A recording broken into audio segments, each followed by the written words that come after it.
வணக்கம். இன்னைக்கு lesson ப்ரெபசிஷன்ஸ் related. நம்ம ஏற்கனவே இந்த ஒரு புக்ல இருந்து சில எக்ஸசைசஸ்லாம் பார்த்துருக்குறோம். Essential English grammar supplementary exercises, Helen Naylor with Raymond Murphy. So இது வேற. ஓகே, இது எப்பயும் நம்ம லைவ் கிளாஸஸ்ல ஃபாலோ பண்ற எசென்ஷியல் இங்கிலீஷ் கிராமர் வந்து வெறும் ரேமண்ட் மர்ஃபி ஆத்தர் பண்ணது. இது வந்து ரெண்டு பேர் சேர்ந்து சப்ளிமெண்ட்ரி எக்ஸசைசஸ். ஸோ இதுல இருந்து ஒரு எக்ஸசைஸ் நம்ம பார்க்க போறோம். Page 89, exercise number 174. Okay, so I'm sharing the screen. So இதுல என்னன்னா 9 கொஸ்டின்ஸ் இருக்கு. பட் இது வந்து 9 சென்டென்சஸ்னு பார்க்காம 9 டிஃப்ரெண்ட் சுச்சுவேஷன்ஸ். அதை வந்து ஒவ்வொன்றையும் ஒரு கான்டெக்ஸ்டாக பார்க்கணும். ஸோ ஒரு கொஸ்டின்லயே 2-3 சென்டென்சஸ் இருக்கும், 2-3 பிளாங்க்ஸ் இருக்கும். ஸோ மொத்தமாக அந்த கான்டெக்ஸ்டை நம்ம பார்க்கும்போது தான் அதை நல்லா புரிஞ்சுக்கிட்டு அப்புறம் நம்ம கரெக்டான ப்ரெப்பசிஷன் போடலாம். ரைட்? ப்ரெப்பசிஷன்ஸ் எப்பயுமே ஒரு இன்ட்ரெஸ்டிங்கான சப்ஜெக்ட் தான். சில நேரம் குழப்பமாகவும் இருக்கும். ஓகே, ஸோ அதுக்கு ஒரே தீர்வு வந்து நிறைய எக்ஸசைசஸ் பண்ணி பார்க்கறது தான். அஃப்கோர்ஸ் நிறைய ரீட் பண்ணுறதும் நல்லது. Okay, so I'm sharing the screen. Yes, essential English grammar supplementary exercises, Helen Naylor with Raymond Murphy. இந்த புக் நீங்கள் வாங்கி ப்ராக்டிஸ் பண்ணுறதுனாலும் பண்ணலாம். Page 89, exercise 174. Put in a preposition of, to, for, etc. where necessary. So where necessaryன்னு கொடுத்துருக்கும் போதே நம்ம கவனமாக இருக்கணும். ஏன்னா சில நேரங்களில் ப்ரெப்பசிஷன் தேவையில்லாமையும் இருக்கலாம். ஒரு blank இருக்கும், blank இருக்கிறதுனால கட்டாயம் நம்ம அங்கே ஒரு ப்ரெப்பசிஷனை போடணும்னு இல்லை. ஓகே, அதே மாதிரி இங்கே எட்ஸெட்ரா கொடுத்துருக்கிறதுனால இந்த ஆஃப், டு, ஃபார் போக வேற சில ப்ரெப்பசிஷன்ஸையும் யோசிக்கணும். சில நேரம் லைவ் கிளாஸஸில் வர ஸ்டூடெண்ட்ஸ் இந்த மூணுக்குள்ளேயே யோசிச்சுட்டு இருப்பாங்க. ரைட்? ஸோ இங்கே எதுவுமே கொடுக்கலைன்னா நம்ம எப்படி யோசிப்போமோ அது மாதிரி யோசிக்கணும். Number 1, it was really nice dash Lisa to send you a birthday present. You must write dash her and thank her dash it. So இது என்ன அர்த்தம்? எனக்கு பிளாங்க்ஸ் இருந்தால் கூட நம்மளுக்கு விஷயம் புரியுது தானே. லீசா உனக்கு பர்த்டே ப்ரெசென்ட் அனுப்புனது ரொம்ப நல்ல விஷயம். ம், நீ அவளுக்கு எழுதி அவளுக்கு தேங்க் பண்ணணும் இந்த ப்ரெசண்ட்டுக்காக. அதுதான் இங்கே கொடுத்துருக்கு. It was really nice of Lisa. So nice of somebody, kind of சம்படின்னு நம்ம சொல்லுவோம்ல, really kind of you. Right? So அதுதான் அது. So how was Lisa nice in sending you a birthday present? You must write to her. So write to somebody and thank her for it. இந்த it வந்து ப்ரெசண்ட்டை குறிக்குது. So இந்த ப்ரெசண்ட்டுக்காக நீ அவளுக்கு thank பண்ணணும். ஸோ இங்கே வந்து ப்ரெப்பசிஷன் வராது. அதை பார்த்தீங்களா? தேங்க் இங்கே டைரக்ட் ஆப்ஜெக்ட் எடுத்துரும். ஓகே, ஸோ அதுவும் ரொம்ப முக்கியம். நிறைய நேரங்களில் வேர்ப்ஸ் வந்து டைரக்ட் ஆப்ஜெக்ட்ஸ் எடுக்கும், அங்கே ப்ரெப்பசிஷனை போட்டக்கூடாது. அவளுக்கு தேங்க் பண்ணணும். ஏன்னா நம்ம தமிழ் பீப்புள் என்ன நினைப்போம், நிறைய நேரங்களில் க்குன்னு வந்துச்சுன்னா உடனே டூவை போட்டுறணும் அப்படின்னு நினச்சி அவளுக்கு தேங்க் பண்ணு அப்படின்னு நினச்சிட்டு நீங்கள் டூவெல்லாம் இங்கே போட்டுறக்கூடாது. இங்கே பிளாங்க்ஸை ஃபில் பண்ணுறதை மட்டும் பார்க்காம மொத்தத்தில் இந்த சென்டென்சஸோட கன்ஸ்ட்ரக்ஷன்லாம் எப்படி இருக்குது, இந்த இங்கிலீஷ் எப்படி இருக்குங்கிறதெல்லாம் நீங்கள் பார்த்தீங்கன்னா நல்லது. அதனால தான் இந்த மாதிரி நல்ல புக்ஸ்ல இருந்து சென்டென்சஸ் எடுத்து நம்ம எக்ஸசைசஸ் பண்ணோம்னா நம்மளோட லாங்குவேஜ் இம்ப்ரூவ் ஆகும். Number 2, if you've got a problem, you can always talk dash Janet dash it. She's very good at, I'm sorry, நானே சொல்லிட்டேன். Okay, she's very good dash listening dash people. Okay, so உனக்கு ஒரு ஏதாவது problem இருந்துச்சுன்னா நீ எப்பயுமே Janet கிட்ட பேசலாம், அதை பத்தி, about it. Okay, you can always talk to Janet about it. She is very good at. இது கவனமா இருக்கணும். ஏன்னா நிறைய நேரங்களில் நம்ம குட் பக்கத்துல இன் போட்டுருவோம். அது ஒரு காமன் எரர் கரெக்ஷன்ல வரும். குட் இன்னு போட்டு நம்ம கரெக்ட் தானான்னு இருக்கும். பட் குட் பக்கத்துல இன் போடாம at போடணும். She is very good at listening to people. Listen to somebody, listen to something நிறைய தடவை பார்த்துருக்கோம்ல நம்ம. ஸோ பீப்புள் தான் ப்ராப்ளம் வந்து சொன்னாங்கன்னா அதை நல்லா கேட்பா, கவனிச்சு கேட்பா, அவங்களுக்கு அட்வைஸ் பண்ணுவா, அந்த அர்த்தம். Okay, number 3, what's happened dash you. உனக்கு என்னாச்சு அப்படின்னு கேட்குறோம். ஸோ இந்த கன்ட்ராக்ஷன் வந்து Has, what has oda contraction. What has happened to you? You look very wet. ரொம்ப நனைஞ்சிருக்க மாதிரி இருக்கே. You look very wet. Now B என்ன சொல்றாங்க அதுக்கு? I was fed up dash waiting dash a bus. So I walked home, but then it started raining. சரி, இது எவ்வளோ அழகா இருக்கு பாருங்க. சும்மா மழையில நனைஞ்சேன் அப்படின்னு சொல்லாம அந்த என்டையர் கான்டெக்ஸ்டை வந்து டிஸ்கிரைப் பண்றது. நான் வந்து பஸ்ஸுக்காக வெயிட் பண்ணி ஃபெடப் ஆயிட்டேன். I was I was fed up with waiting for a bus. You wait for somebody, you wait for something, right? So இது ஒரு எக்ஸ்பிரஷன் தான். fed up with something, you're bored with something, right? So I walked home. இங்கேயுமே preposition இல்லைங்கிறத பார்க்கணும். வீட்டுக்கு நடந்து போனேன், குன்னு வருது, அப்ப நம்ம டூ போடணும்னு நினைக்காம இதெல்லாம். அதனால தான் சொல்றேன், இந்த பிளாங்க்ஸை தாண்டி மீதி விஷயங்களை நீங்க கவனிச்சு பாருங்க. அங்க இருந்தும் லேர்ன் பண்ண வேண்டிய விஷயங்கள் நிறைய இருக்குன்னு. So I walked home, I went home, I came home, I ran home. என்ன சொன்னாலும் ஹோம்க்கு முன்னால டூ போடாம சொல்லணும்.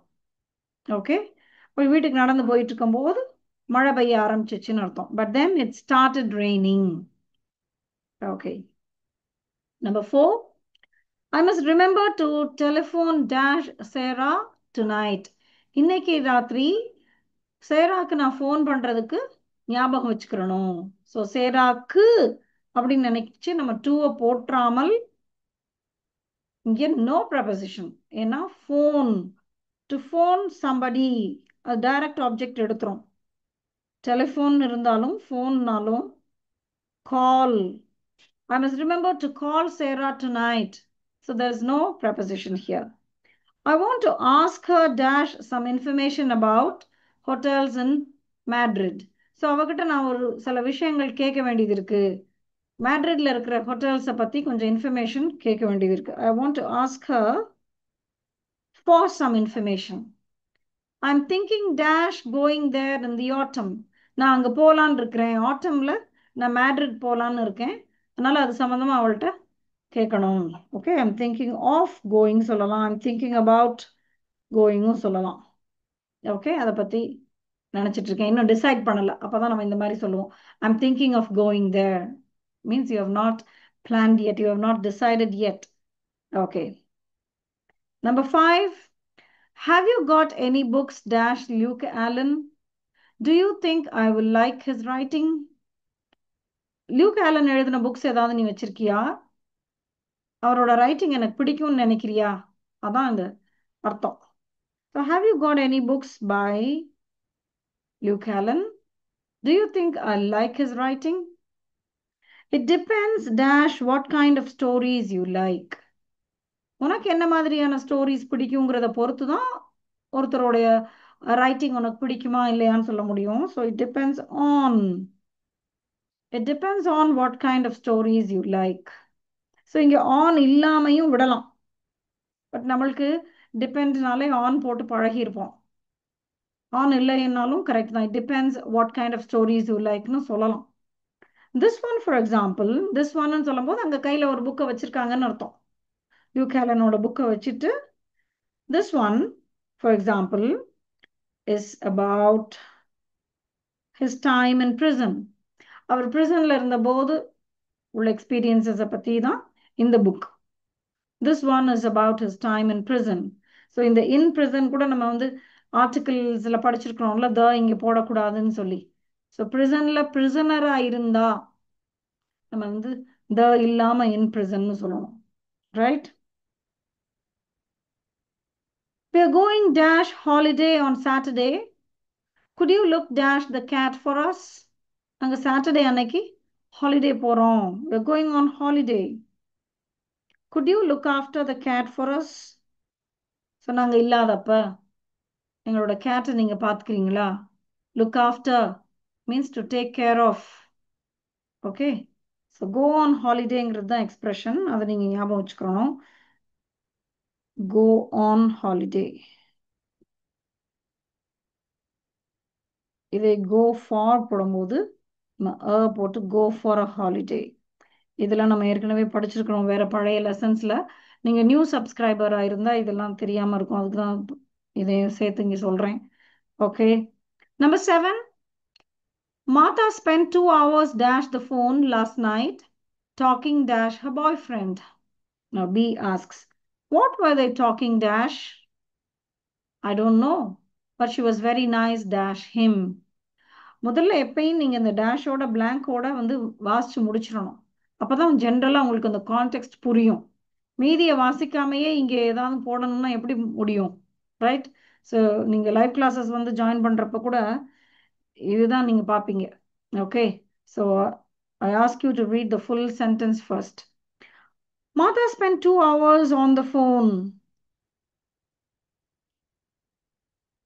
the phone last night talking to her boyfriend. Talk to somebody. What were they talking about? எதை பத்தி பேசிட்டு இருந்தாங்க? I don't know, but she was very nice to him. அவன் நல்லா பேசிட்டு இருந்தா. She was very nice to him. Okay. So இங்க வந்து நம்ம முதல்ல nice of somebody பார்த்தோம்ல. So அது வேற எக்ஸ்பிரஷன். இது வந்து nice to somebody. Number 8. Does this pen belong dash anyone here? Yes, me. I've been looking dash it for ages. இந்த பென் இங்க உள்ள யாருக்காவது சொந்தமான்னு கேட்குறோம். சரி, அப்படின்னா யாரோடைய பெண்ணா, இங்க இருக்கிற யாரோடைய பெண்ணாவது இதா அப்படி கேட்குறோம். Does this pen belong to somebody? Does this pen belong to anyone here? Yes, me. That's a short answer. If you expand it, it means yes, it belongs to me. I've been looking for it. So look for somebody na, look for something na என்ன? Search for something. So அதை தான் நான் ரொம்ப நேரமாக தேடிட்டு இருக்கிறேன் இந்த பெண்ணை தான். I've been looking for it for ages. For agesனா என்ன? ரொம்ப நேரமா. Right? Number 9. We didn't have to wait dash the train. It arrived dash time. நாங்க ட்ரெயின்காக காத்திருக்க வேண்டியதில்லை. காத்திருக்க வேண்டியது இருக்கல. Yeah, past tenseல. Yes, we didn't have to wait. We didn't wait ன்னு சொன்னோம்னா நாங்க காத்திருக்கலன்னு அர்த்தம். That's the simple past tense, right? So இங்க have to add பண்ணும்போது நாங்க காத்திருக்க வேண்டிய அவசியம் இல்லை, இல்லாம இருந்துச்சு. ட்ரெயின் வந்து டைமுக்கு வந்துச்சு. We didn't have to wait for the train. It arrived on time. Okay. அப்போ இன்னொரு சென்டென்ஸ்ல வெயிட் ஃபார் த பஸ் பார்த்தோம்ல. ஸோ அது மாதிரி wait for the train. Okay. So அவ்வளோதான் இந்த லெசன்ல. ஓகே. ஸோ இது மாதிரி நீங்க நிறைய எக்ஸசைசஸ் ப்ரப்போசிஷன்ஸ்ல பண்ணி ப்ராக்டிஸ் பண்ணி பாருங்க. நீங்களாவும் எழுதுங்க. ஓனா நிறைய விஷயங்கள் எழுதுங்க. இப்போ நம்ம பார்த்த சென்டென்சஸ் எல்லாம் இதெல்லாம் நம்ம சாதாரணமா பேசுற விஷயங்கள் தானே. ரைட். நிறைய பேருக்கு என்னன்னா கிராமர்னா ஒரு பயம் இருக்கு. ஏதோ அது ஒரு ட்ரையா ஒரு தியரிய ஏதோ படிக்கிறோம். அப்படி இல்லை. அதை படிக்கிறதோட பர்பஸே என்ன? நம்ம இந்த மாதிரி விஷயங்களை சாதாரணமா பயம் இல்லாம கான்ஃபிடென்ட்டா பேசுறதுக்கு அதை யூஸ் பண்ணிக்கிறோம். அவ்வளவுதான். ரைட். ஸோ இப்போ பார்த்த எல்லா சென்டென்சஸும் நம்ம சாதாரணமா பேசக்கூடிய விஷயங்கள் தான். ஓகே. ரைட். தேங்க்யூ ஃபார் வாட்சிங். See you in the next lesson.